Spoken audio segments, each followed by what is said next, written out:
कि साहिल की पिटाई हो गई है जेल के अंदर। जी हां, सौरभ मर्डर केस में हर रोज खुलासा हो रहा है। साहिल और मुस्कान दोनों इस वक्त जेल में हैं। अगली तस्वीर दिखाऊं, दोनों इस वक्त सलाखों में, साहिल भी जेल में है, मुस्कान भी जेल में है। खबर यह है कि साहिल को जेल में कैदियों ने पीट दिया है। तस्वीर दिखाऊं मैं अगली आपको, जिस तरह से आपको याद होगा वकीलों ने पीटा था साहिल को और मुस्कान को जिस वक्त ये लोग कोर्ट में पेश किए गए थे।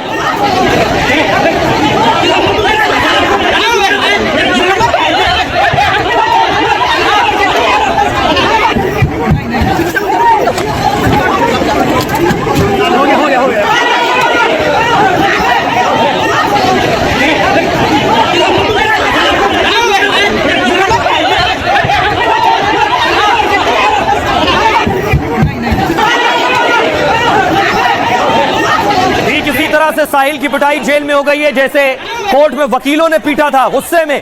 तस्वीर दिखाऊं मैं आपको मेरठ जेल की, ये है वो जेल, इसी जेल में साहिल बंद है इस वक्त। साहिल के साथ मुस्कान भी इसी मेरठ जेल में। दावा किया जा रहा है जेल के अंदर साहिल को कैदियों ने पीटा है। जिस बर्बर तरीके से सौरभ की हत्या की गई, शव के 15 टुकड़े किए गए, उसके बाद ड्रम में डाला गया, ये बात मेरठ में कैदियों को पता चली और उसके बाद कैदियों ने पिटाई की।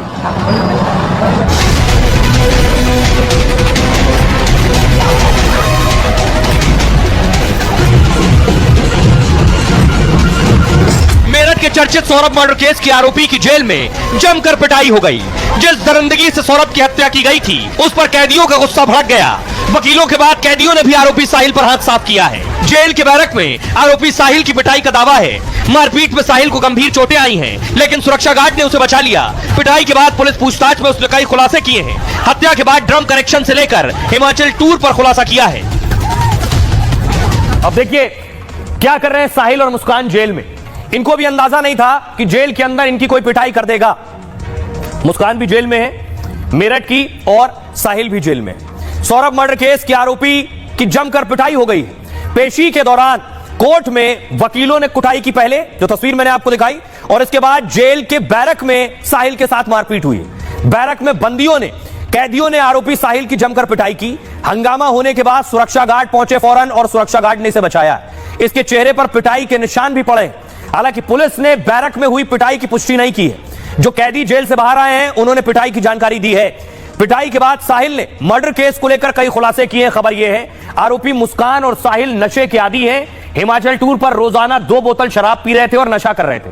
अचानक नशा हो गया बंद तो दोनों में बेचैनी हो रही। जेल के कैदियों से दोनों नशे की गोलियां मांग रहे हैं।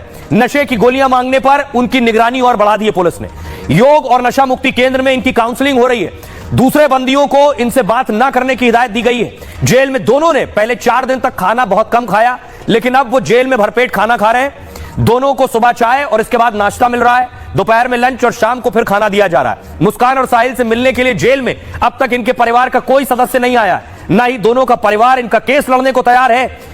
ऐसे में दोनों के आवेदन पर इन्हें सरकारी वकील मुहैया कराया जाएगा। साहिल और मुस्कान जेल में टीवी देख रहे हैं। जानकारी जेल के अंदर से जो मिल रही है, जेल की बैरक में टीवी लगा है दोनों के। ऐसे में जब भी टीवी चलता है दोनों टीवी के सामने बैठ जाते हैं और हर समय टीवी पर नजर रखते हैं। देश के चर्चित केस के आरोपी अपने केस से जुड़ी जानकारी और खबर टीवी और न्यूज चैनल के जरिए ले रहे हैं। सुनिए जरा जेल के जेलर क्या कुछ कह रहे हैं, दोनों किस हाल में हैं और क्या कर रहे हैं।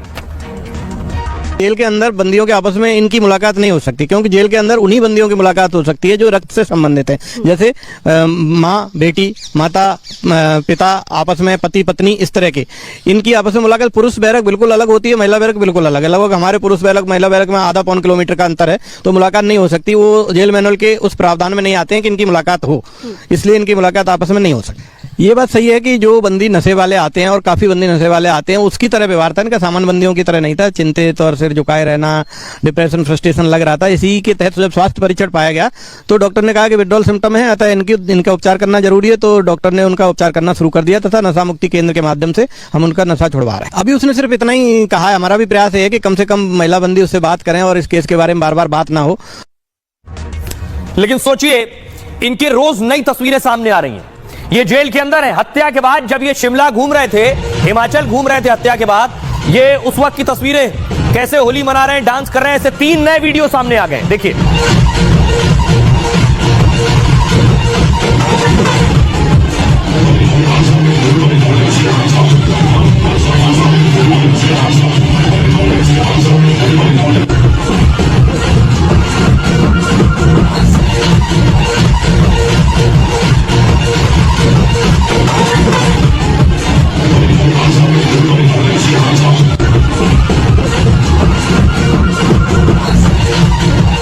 लेकिन हत्या के बाद कई खुलासे हो रहे हैं कि मर्डर की प्लानिंग और इस हत्या की रिहर्सल भी इन्होंने की थी। कैसे की थी वो देखिए सर। मेरठ के सौरभ मर्डर केस में हर दिन एक खुलासा हो रहा है और पुलिस की जांच में हथियार को लेकर भी खुलासा हुआ है। 22 फरवरी को मुस्कान ने 800 रुपए के 2 चाकू खरीदे दरअसल, और इस चाकू से मुस्कान और साहिल ने हत्या का रिहर्सल किया है। पहले करीब 8 दिनों तक दोनों ने सौरभ की हत्या का रिहर्सल किया।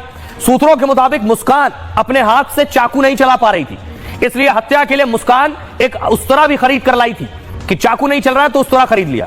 सीने पर चाकू से 3 वार के बाद मुस्कान ने उस तरह से गला काटा है। उसके बाद चाकू से वार कर साहिल ने शरीर को सिर से अलग किया है। पुलिस ने वारदात में शामिल उस तरह को भी बरामद कर लिया है। फोरेंसिक टीम उस तरह पर सौरभ के खून के निशान उसे मिल गए। पहले ड्रम में शव के ऊपर मिट्टी डालकर कोशिश ये थी मुस्कान की कि इसमें पौधा लगा देंगे। जो मुस्कान हाथ में लिए पौधा लेकर आई थी कि ड्रम में शव डालेंगे, सीमेंट डालेंगे, मिट्टी डालेंगे और फिर पौधा लगा देंगे। ड्रम में शव के ऊपर मिट्टी डालकर पौधा लगाने का विचार था इनका, लेकिन शव से बदबू के डर से मुस्कान ने ऐसा नहीं किया। इसके बाद ड्रम में सीमेंट डालकर शव को पैक कर दिया था। सौरभ को मुस्कान और साहिल के रिश्तों के बारे में पता चल चुका था। सौरभ का लंदन का जो वीजा था दरअसल वो एक्सपायर हो गया था। वो दोबारा वीजा बनवाने के लिए भारत आया था। इस बार वो चाहता था कि अपनी बेटी को भी अपने साथ ले जाए लंदन। बेटी के पासपोर्ट के लिए भी उसने आवेदन किया था। सौरभ मुस्कान को भी लंदन ले जाना चाहता था, लेकिन मुस्कान ने लंदन जाने से मना कर दिया था पहले, इसलिए नहीं जा पाए। आइए अब आपको सुनवाता हूं, सुनिए जरा मेरठ के एसपी क्या कह रहे हैं। काफ़ी हमें कॉन्क्रीट एविडेंस मिले जिसमें साफ प्रतीत होता है इन लोगों ने 2 लोग शामिल थे। इनके फ़ोन के रिकॉर्ड्स भी हमने चेक किए हैं। अभी फिलहाल हम एविडेंस कलेक्शन का काम कर रहे हैं। जो भी जहाँ ये लोग गए थे, जहाँ से इन्होंने परचेजिंग की थी सैंड वगैरह और सब ड्रम्स वगैरह की, सबके स्टेटमेंट्स नोट किए जा चुके हैं। इनसे भी रिमांड पर लेकर हम लोग विस्तृत रूप से पूछताछ करेंगे ताकि इनका मोटिव जान सके और विस्तृत कि मोटिव क्या था, ये लोग क्या करने वाले थे, अगर डिस्पोज करने का इरादा तो कहाँ ये बॉडी को डिस्पोज करते। सभी तथ्यों की जानकारी की जा रही है और फिलहाल जो भी हमें लग रहे हैं तथ्य इंपॉर्टेंट है, एविडेंस का पार्ट बनाया जा सकते हैं, उनको विवेचना में शामिल किया जाएगा और इससे हमारी कोशिश है जल्द से जल्द चार्जशीट करने की, ताकि हम लोग प्रभावी पैरवी कर इन्हें सख्त से सख्त